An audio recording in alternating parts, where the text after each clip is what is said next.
Hey guys, today's video is everything you need to know about Dracaena. I'll be sharing crucial care tips and everything important you need to know in order to care for these beautiful houseplants.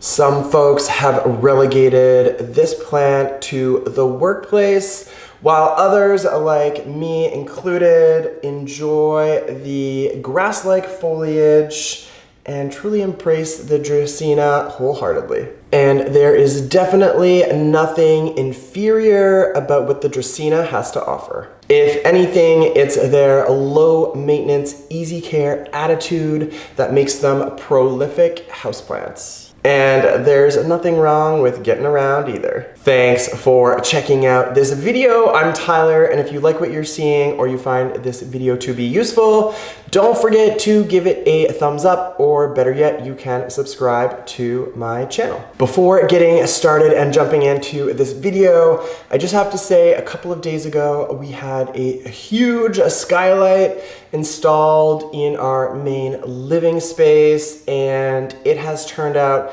even better than I thought it was going to, and I'm really looking forward to creating a video in which I show you how amazing this skylight is for my houseplants and how it's just kind of completely revolutionized the entire space. So stay tuned for that. So there's no shortage of varieties when it comes to Dracaena either. In fact, one amazing thing about these beautiful houseplants is their ability to tolerate lower light conditions, which makes them an easy choice to liven up a corner or some sort of unexpected space in your home. I have a few examples with me here today. Now, I've potted these up in some plastic containers, and the reason for that is I want to put these on some wooden furniture,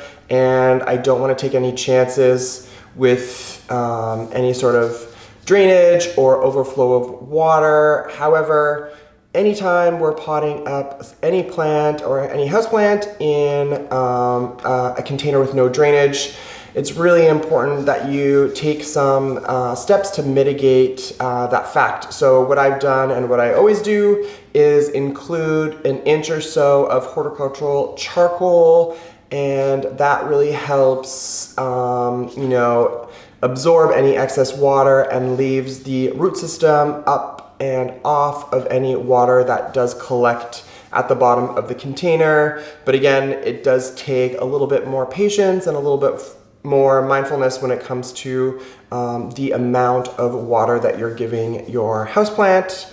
But I think these are gonna look fantastic where I have, where I wanna put them. So totally pumped about that. All right, so let's get into it.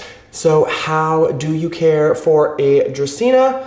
Well, let me tell you. When it comes to watering and humidity, now you're gonna wanna water these plants when the topsoil has dried out, and you could probably get away with watering these plants even less in the winter months. You definitely don't want to overwater these plants. I mean, you don't wanna overwater any of your houseplants, because we all know that that will lead to a root rot. Wow, okay, we're going there apparently.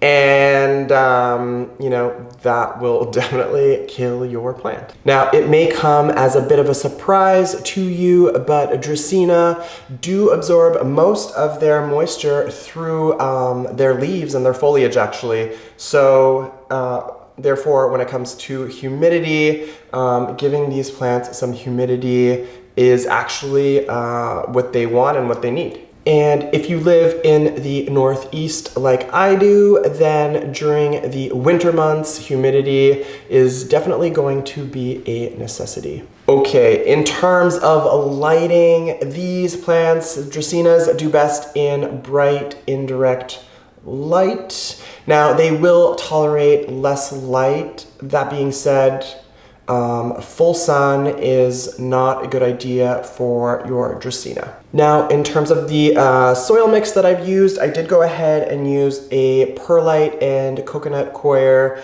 soil mix, and I did use some diluted liquid fertilizer.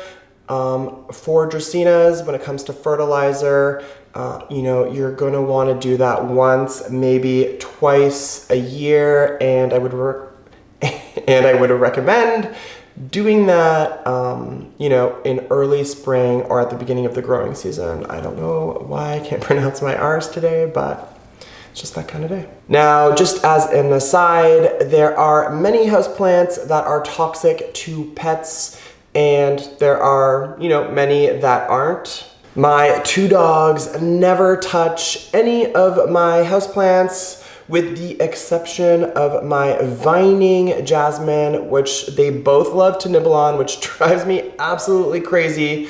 But anyways, some of these plants, some Dracaena, are super toxic to pets. So if you have a cat, for example, that loves to nibble on grass-like houseplants, then I would definitely either put them in a place where your cat cannot reach them, or just this is something that you need to be aware of. So I thought I would include it in this video just to give you a heads up. Now, when it comes to pests, there are several that can affect Dracaena. So again, this is something that you are going to want to keep an eye out for, especially when you're watering them. And again, if you are picking up some new plants at a nursery, it's a good idea to just give them a thorough look over, and, you know, a little spritz of cold water or some insecticide or neem oil is never a bad idea. Just when you get them home, just, you know, help maintain a pest-free environment. Dracaenas have a lot to offer, definitely from a design perspective. Now, these plants have these spectacular grass-like foliage like we've discussed, and love the sort of lemon lime coloring of this one in particular. And I think when we are styling and placing plants in a space and you want some of that volume and color, you know, this is a great alternative to a fern. You can also get a lot more height out of these plants than you would be able to a fern. So I kind of love them for that as well. Well, I hope that answered any questions you may have about caring for Dracaena. If not, sound off in the comments down below. That's it for me. Oh yeah, don't forget to hit the like button or subscribe to my channel. It would mean the world to me. Miss you guys already. Until the next one.